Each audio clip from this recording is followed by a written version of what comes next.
നമുക്ക് രേവതിയുടെ സച്ചിയുടെ വരാൻ പോകുന്ന ദിവസത്തെ നല്ലൊരു വിശേഷം കേട്ടാലോ. എല്ലാ ദിവസവും ഉച്ചയ്ക്ക് ഒരു 1-2 മണിക്കുള്ളിൽ തന്നെ രേവതിയുടെ സച്ചിയുടെ പുതിയ പുതിയ വിശേഷങ്ങളൊക്കെ ചാനലിനകത്ത് അപ്ലോഡ് ചെയ്യുന്നുണ്ട് കേട്ടോ. മറക്കാതെ എല്ലാവരും കയറി കാണണേ. അങ്ങനെ നമ്മൾ കാണുന്ന രേവതി അടുക്കള തിരക്കിട്ട ജോലിയിലാണ്. ആ സമയത്താണ് രേവതിയുടെ 1-2 കൂട്ടുകാരി ചേച്ചിമാർ അങ്ങോട്ടേക്ക് വരുന്നേ. പുറത്ത് വന്നിട്ട് ഗേറ്റിന് പുറത്ത് വന്നിട്ട് അവര് ഫോൺ വിളിക്കുകയാണ്. പിന്നീട് രേവതി അങ്ങോട്ടേക്ക് ഇറങ്ങിച്ചെന്ന്, ആഹാ ഇതെന്താ ഇവിടെ നിന്ന് കളഞ്ഞ് അകത്തേക്ക് കയറുക? അകത്തേക്ക് വരാൻ സമയമില്ല, ഞങ്ങളെ നിന്നോടൊരു കാര്യം ചോദിക്കാൻ വേണ്ടി വന്ന. ഇത് കേട്ടപ്പോ രേവതി ചോദിച്ചു, എന്താ? അതെ, ഒരു വലിയ കല്യാണ ഓർഡർ കിട്ടിയിട്ടുണ്ട്. അപ്പൊ അതിനു വേണ്ടി കുറച്ച് മാല കെട്ടണം. അപ്പൊ അത് ഇന്ന് വൈകുന്നേരത്തിന് മുന്നേ കൊടുക്കേണ്ട മാല. അപ്പൊ ഒരു കാര്യം ചെയ്യാം, നീയും കൂടെ വരുവാണെങ്കിൽ നമുക്ക് 4 പേർ കൂടെ വൈകുന്നേരത്തിന് മുമ്പ് ആ ജോലി അങ്ങോട്ട് തീർക്കാം, കുറച്ച് പൈസയും കിട്ടും. അത് കേട്ടപ്പോ രേവതി ആലോചിച്ചു, സച്ചേട്ടൻ വന്നിട്ടില്ല, സച്ചേട്ടൻ ആഹാരം കഴിക്കുകയോ വരികയും ചെയ്യും. അപ്പൊ രേവതി പറഞ്ഞു, ഞാനില്ല. അതെന്താ? അത് പിന്നെ സച്ചേട്ടൻ ആഹാരമൊക്കെ ഉണ്ടാക്കിയെടുത്ത് വെക്കണം. പിന്നെ സച്ചിനോട് പറഞ്ഞിട്ടുമില്ല, പിന്നെ എങ്ങനെയാ ഞാൻ വരണേ? അതൊന്നും കുഴപ്പമില്ല, വിളിച്ചു പറഞ്ഞ പോരെ. സച്ചിയെ വിളിക്കേ. അത് ശരിയാകത്തില്ല. എന്താ വിളിച്ചു ചോദിച്ചാലോ? സച്ചി സമ്മതിക്കില്ലേ? സച്ചിയേട്ടൻ സമ്മതിക്കും, എന്നാലും സച്ചിയേട്ടൻ വരുമ്പോ ആഹാരം എടുത്തു കൊടുക്കാൻ ഞാൻ ഇവിടെ വേണ്ടേ? പിന്നെ ചില സമയത്ത് സച്ചിയുമായിട്ട് വഴക്കുണ്ടാകുന്ന കാണാലോ. ഹോ എന്റെ ദൈവമേ. ആ സമയത്ത് രേവതി പറഞ്ഞു, അങ്ങനെയൊക്കെയാ, ഇടയ്ക്കിടയ്ക്ക് ഞങ്ങൾ വഴക്കൊക്കെ ഉണ്ടാക്കും, എന്നാലും സച്ചിയേട്ടനെ ഞാൻ ഇവിടെ ഇല്ലാതെ പറ്റില്ല. ഇത് കേട്ടപ്പോ അവര് പറഞ്ഞു, എന്നാ ശരി വരണ്ട, എന്നാൽ ഞങ്ങൾ അങ്ങോട്ട് പോയേക്കാം എന്ന് പറഞ്ഞിട്ട് അവരങ്ങോട്ടേക്ക് പോവാ. പിന്നീട് രേവതി അടുക്കളയിലേക്ക് കയറി വരുമ്പോഴാണ് സച്ചിയുടെ കോള് വരുന്നത്. അപ്പോഴേക്ക് സച്ചിയോട് രേവതി പറഞ്ഞു, സച്ചിയുടെ 100 ആയുസാ. ഇപ്പൊ സച്ചിയുടെ കാര്യം ഞാൻ മനസ്സിൽ ചിന്തിച്ചോളൂ. കൊള്ളാലോ, അപ്പൊ എനിക്ക് 100 ആയുസല്ലേ? അങ്ങനെയാണെ എനിക്കിപ്പം ഇനി പേടിക്കേണ്ട കാര്യമില്ലല്ലോ. എന്താ സച്ചേട്ടാ? അല്ല, എനിക്ക് 100 ആയുസല്ലേ, നീ അല്ലേ പറഞ്ഞത്? സച്ചേന്റെ ഒരു കോമഡി. അതെ, സച്ചി പറഞ്ഞു, ഞാൻ ഇന്ന് വരത്തില്ല എന്ന് പറയണേ. വരത്തില്ലേ? അതെന്താന്ന് രേവതി ചോദിച്ചു. അത് പിന്നെ എനിക്കൊരു ഓട്ടം കിട്ടിണ്ടല്ലോ, ലോങ് ഓട്ടോ. ഇനി രാത്രിയിൽ ഓട്ടം ഉണ്ട്. അപ്പം നാളെ നേരം വെളുക്കുമ്പോഴത്തേനും ആയിരിക്കും ചിലപ്പോൾ വരത്തുള്ളൂ. ഇത് കേട്ടപ്പോൾ രേവതി പറഞ്ഞു, ഷോ എന്നാ സച്ചേട്ടൻ ഇത് കുറച്ച് മുമ്പ് പറയാൻ വരായിരുന്നു. അതെന്താ? എനിക്കാണെങ്കിൽ ഒരു പൂ കെട്ടാനായിട്ട് ഒരു ജോലി കിട്ടിയായിരുന്നു, വൈകുന്നേരം വരെ ഉള്ളായിരുന്നു. അപ്പൊ സച്ചേട്ടൻ ഉണ്ണാൻ വരുമല്ലോ എന്ന് കരുതിയിട്ട് ഞാൻ അവരോട് പോയിക്കൊള്ളാൻ പറഞ്ഞു. ഇത് കേട്ടപ്പോൾ സച്ചി പറഞ്ഞു, നിനക്ക് പോകാൻ മേലായിരുന്നോ? പിന്നെ സച്ചേട്ടനോട് പറയാതെ ഞാൻ എങ്ങനെയാ പോകുന്നേ? എന്നോട് എന്തിനാ പറയണേ? ഞാൻ എന്തേലും പറയോ? പിന്നെ സച്ചേട്ടനോട് പറഞ്ഞില്ല, സച്ചേട്ടൻ എന്നോട് ദേഷ്യപ്പെടില്ലേ? ദേഷ്യപ്പെടാനൊന്നും പോകുന്നില്ല, നിനക്ക് പോകാൻ മേലായിരുന്നോ? അല്ല സച്ചേട്ടാ, അപ്പൊ ഇന്ന് രാത്രിയിൽ എവിടെ കിടക്കും? കിടക്കാൻ പറ്റുമോ? ഡ്രൈവ് ചെയ്യല്ലേ? അപ്പൊ ആഹാരം കഴിക്കുന്നോ? പുറത്തുനിന്ന് കഴിക്കും. പുറത്തുനിന്ന് എവിടുന്ന്? അതിപ്പോ പറയാൻ പറ്റില്ല. പോകുന്ന വഴിക്ക് ഏതൊരു ഹോട്ടലിൽ നല്ല ആഹാരം ആയിരിക്കോ? അതൊന്നും പറയാൻ പറ്റില്ല. ഇങ്ങനെ പോകുന്ന വഴിക്ക് കിട്ടുന്നല്ലേ കഴിക്കാൻ പറ്റുള്ളൂ. നമുക്കത് വേണം, ഇത് വേണം, നീ ഉണ്ടാക്കുന്ന ആഹാരം വേണം എന്ന് പറഞ്ഞിട്ടൊന്നും കാര്യമില്ല. നമ്മൾ എവിടെ പോകുന്ന അവിടെയായിട്ട് നമ്മൾ അഡ്ജസ്റ്റ് ചെയ്യണം. രേവതി പറഞ്ഞു, അല്ല വേറൊരു കാര്യോടെ, എപ്പോ വരും? അയ്യോ ഒന്ന് വെക്ക, 100 ചോദ്യങ്ങളാ ചോദിക്കുന്നേ. ഇത് കേട്ടപ്പോ രേവതി പറഞ്ഞു, പിന്നെ അത് പിന്നെ ഞാൻ ചോദിക്കില്ലേ? ഭാര്യമാരുടെ ഉത്തരവാദിത്തമല്ലേ ഭർത്താവ് എപ്പോ വീട്ടിൽ വരുമെന്ന് അറിയാന്നുള്ളേ. ഞാൻ അങ്ങോട്ട് പറഞ്ഞെന്നുള്ളേ. ശരി, നാളെ രാവിലെ ആകുമ്പത്തേനും എത്തും. ഇങ്ങനെ സംസാരിച്ചിരുന്നിട്ടുണ്ടെങ്കിലേ ശരിയാകത്തില്ല. ഞാനേ ആളെ പോയി പിക്ക് ചെയ്തോണ്ട് പോട്ടെ എന്ന് പറഞ്ഞിട്ട് സച്ചി അങ്ങോട്ട് കോള് കട്ട് ചെയ്തു. രേവതി പിന്നീട് എന്ത് ചെയ്യണം, ജോലികളൊക്കെ തുടരുവാണ്. ഈ സമയത്ത് വർഷ വീട്ടിലേക്ക് വരുമോ? വർഷ വീട്ടിലേക്ക് വരുമ്പോൾ ശ്രീകാന്തിനെ വിളിച്ചു. ശ്രീകാന്തേ, നീ നേരത്തെ വരുമോ? ഇന്ന് നമുക്ക് പുറത്തു പോയി ഫുഡ് കഴിക്കാം. ശ്രീകാന്ത് പറഞ്ഞു, ഇന്ന് ഞാൻ കുറച്ച് ലേറ്റ് ആയിട്ടേ വരുള്ളൂ. ലേറ്റ് ആയിട്ടോ? അതെ, രാത്രിയിലൊരു ബർത്ത്ഡേ ഫംഗ്ഷൻ ഉണ്ട്, അത് 12 മണിക്ക് ശേഷമാണ്, അതിന് ശേഷമേ വരാൻ പറ്റുള്ളൂ. ഇത് കേട്ട് കഴിഞ്ഞപ്പം വർഷയ്ക്ക് ഭയങ്കര സങ്കടമായി.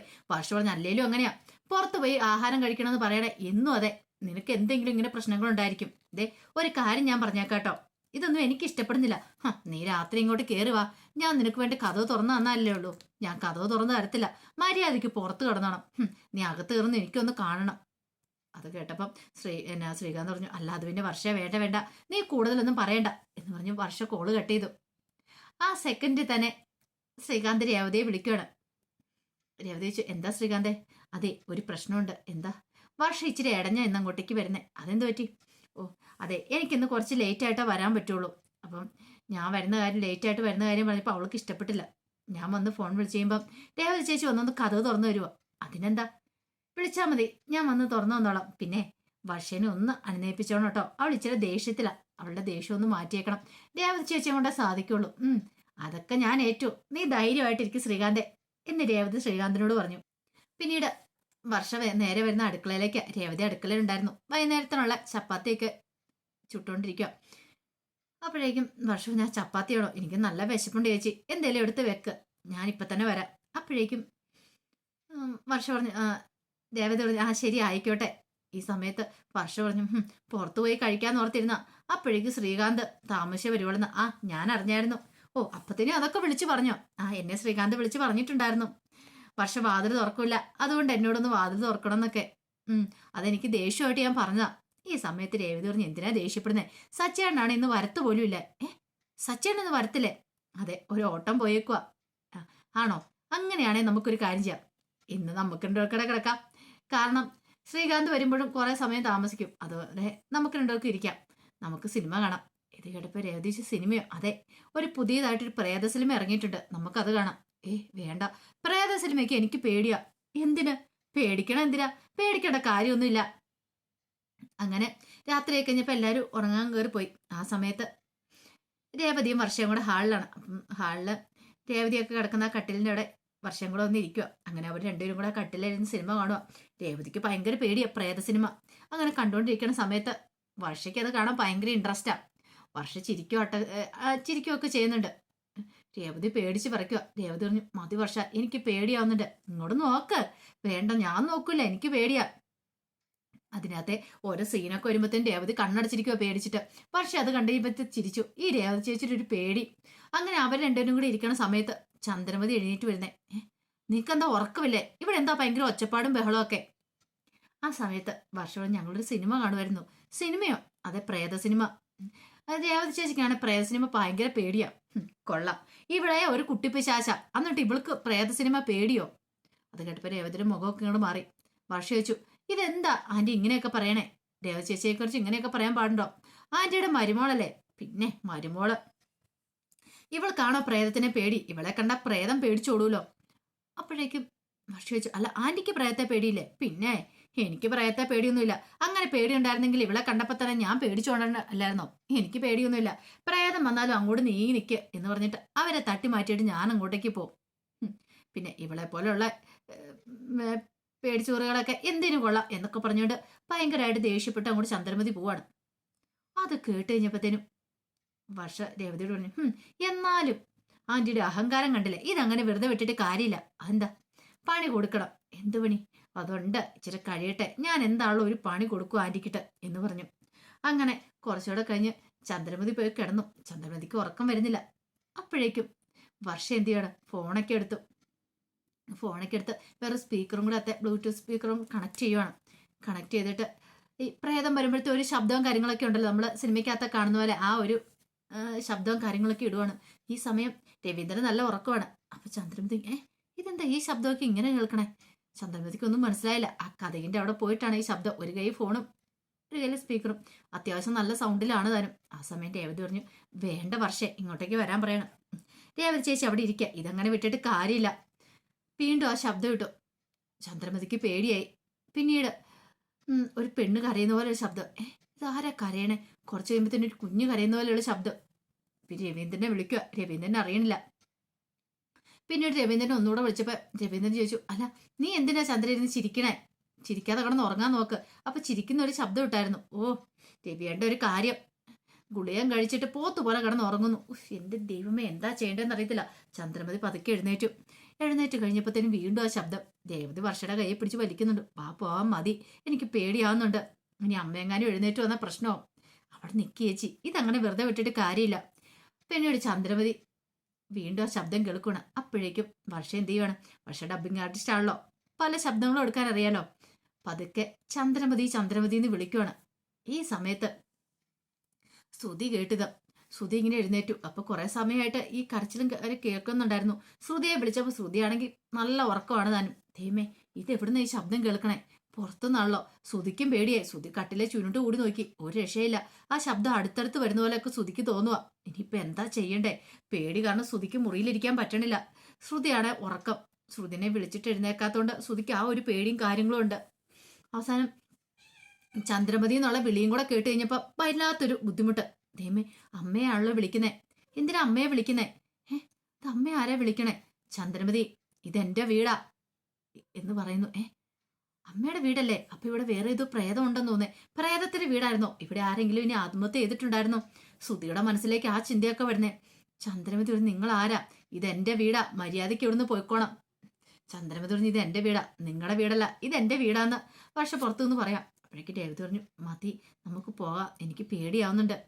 പേടിക്കാൻ നിൽക്കുന്നു പറയണം. വീണ്ടും അത് തന്നെ പറയുവാണ്. ചന്ദ്രമതിക്ക് ടെൻഷൻ കേട്ട് ഒരു രക്ഷയില്ല.